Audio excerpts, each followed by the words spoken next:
Salut à toutes et à tous, c'est Mathieu Loubière, je suis heureux de vous retrouver pour un nouvel épisode du podcast de GMK. Dans cet épisode, je poursuis l'entretien que j'avais démarré avec Justine Gray, qui est kinésithérapeute, mais également députée élue. Nous évoquons dans cet épisode entre autres ce qu'elle a ressenti lorsqu'elle est arrivée pour la première fois à l'Assemblée nationale, mais également quelques questions d'ordre politique qui nous touchent directement. Comme je le redis à chaque fois, vous en avez l'habitude, n'hésitez pas à liker, partager, commenter ces épisodes, ça nous aide beaucoup. Et pour accéder à d'autres informations, vous pouvez aller sur notre site internet www.gem-k.com. Je vous souhaite une excellente écoute.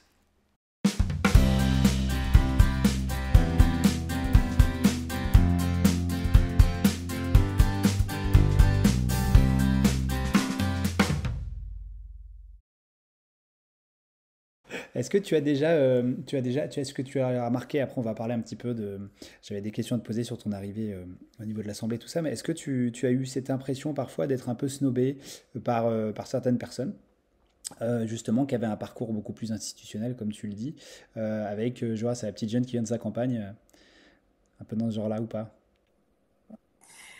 Oui, mais alors du coup, c'était très mal me connaître, D'accord.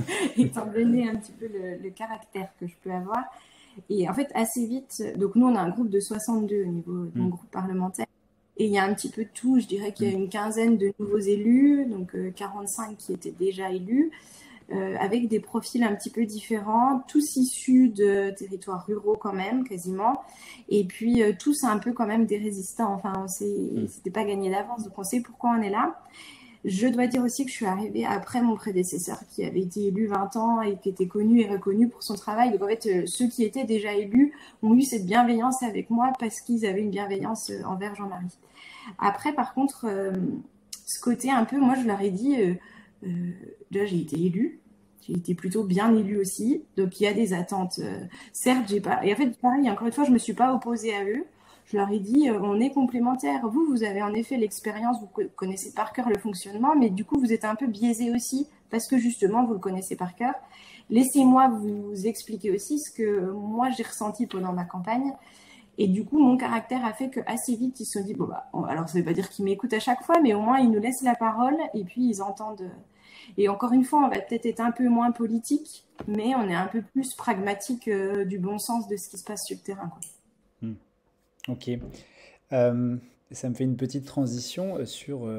Alors, dans mes souvenirs, parce qu'on peut dire qu'on se connaît d'avant, on se connaissait du temps où tu n'avais pas de mandat. Et dans mes souvenirs, comme on s'est croisés de nombreuses fois, tu m'avais raconté. Je sais que tu avais déjà été à l'Assemblée avant d'être député.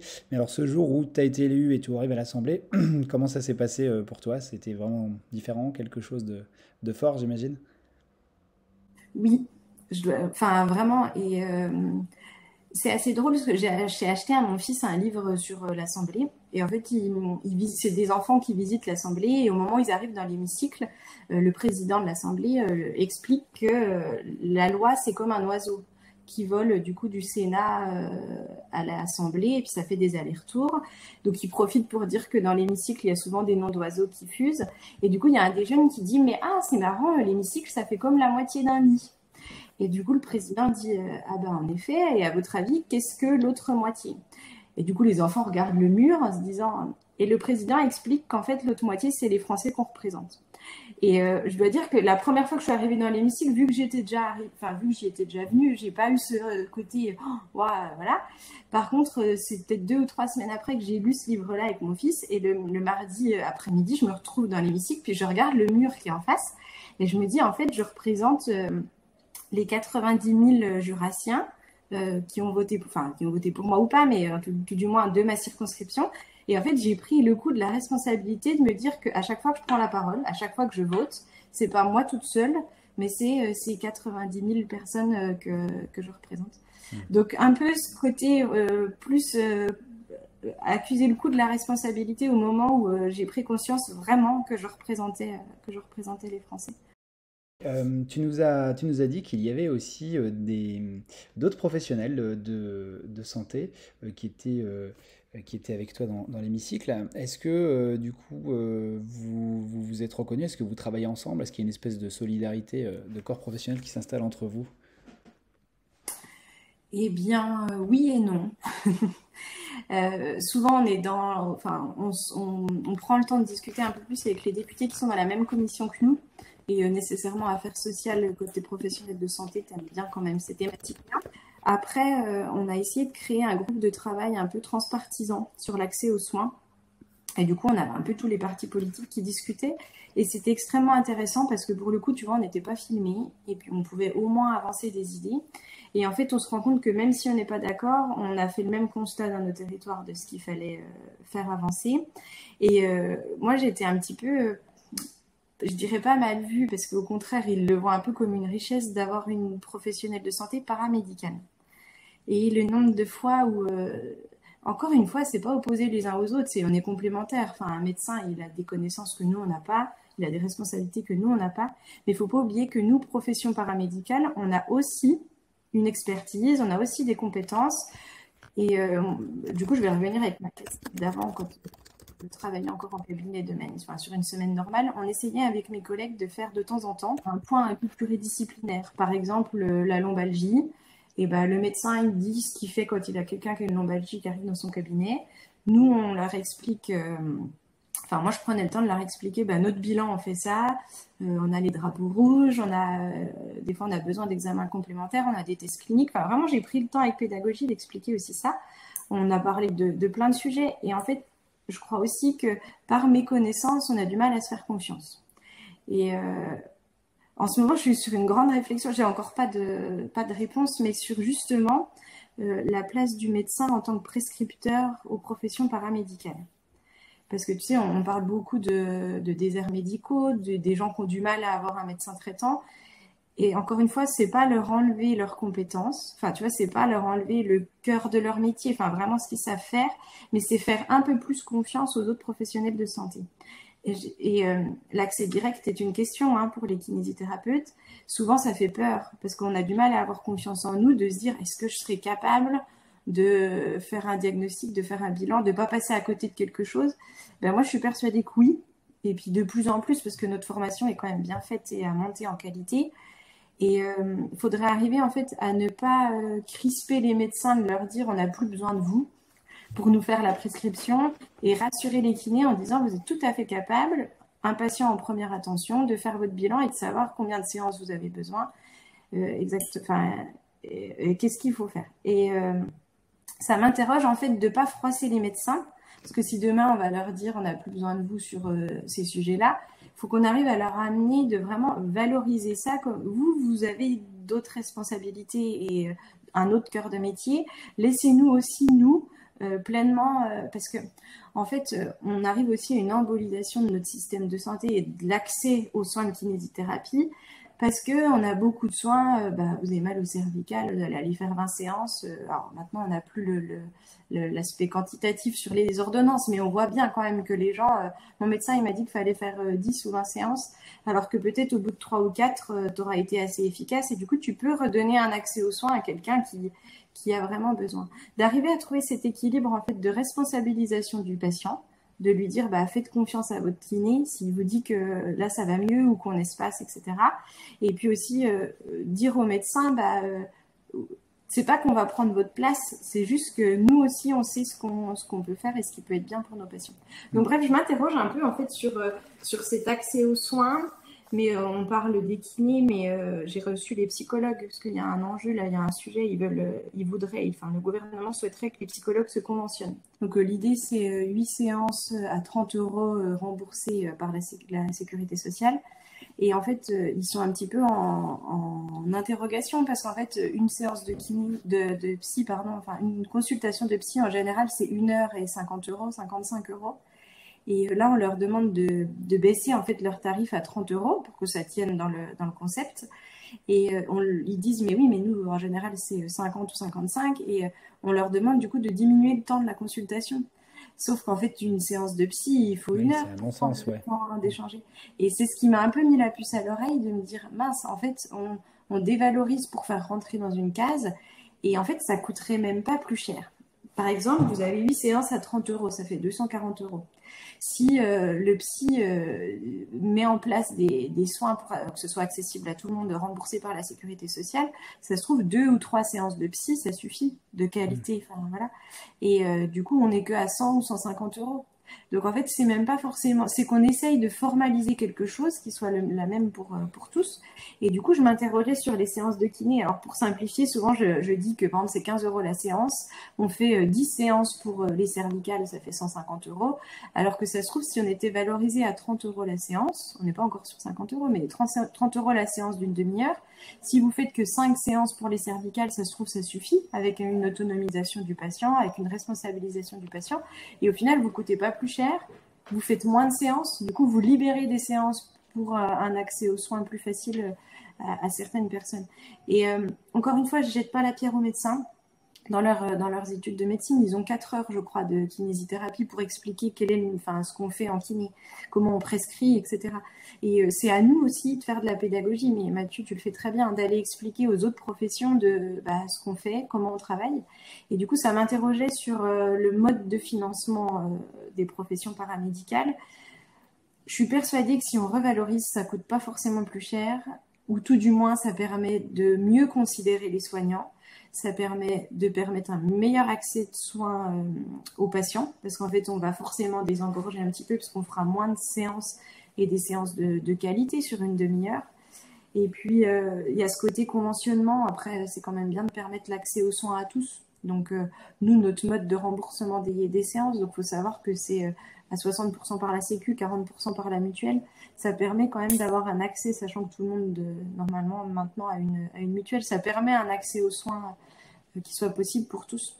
Et en fait, ça interroge sur les dépassements d'honoraires qui sont faits par nos confrères à l'heure actuelle, mais en fait, par manque de valorisation de base de leurs soins et de leurs actes. Donc pareil, je ne jette pas la pierre aux confrères qui font des dépassements, surtout sur des régions où les charges professionnelles sont importantes. Ça m'interroge plus, moi, en tant qu'élu et politique au niveau national, de me dire, et on voit bien qu'il y a quand même un mal-être chez les soignants à l'heure actuelle. Et c'est même pas forcément la revalorisation qui est le cœur du problème, c'est juste d'apporter une considération aux soins.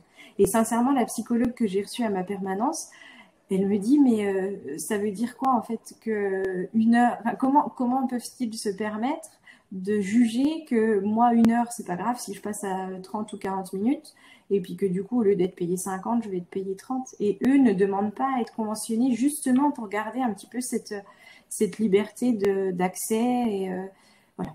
Donc, c'est intéressant, hein, parce que autant quand j'étais encore que kiné, la tête dans le guidon, je me disais juste, oh là là, j'ai 3 mois, 6 mois d'attente, comment je vais y arriver?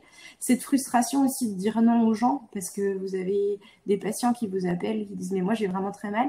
Oui, mais moi, j'ai vraiment plus de place. Enfin, et en fait, on crée deux victimes. Et pour le coup, je le maîtrise, enfin, à peu près bien sur mon métier de kiné, mais on sent que les médecins généralistes, c'est pareil. Et là, il y a une grosse question sur l'enjeu de l'accès aux soins, sur les déserts médicaux. Et c'est jamais bon d'opposer les uns aux autres.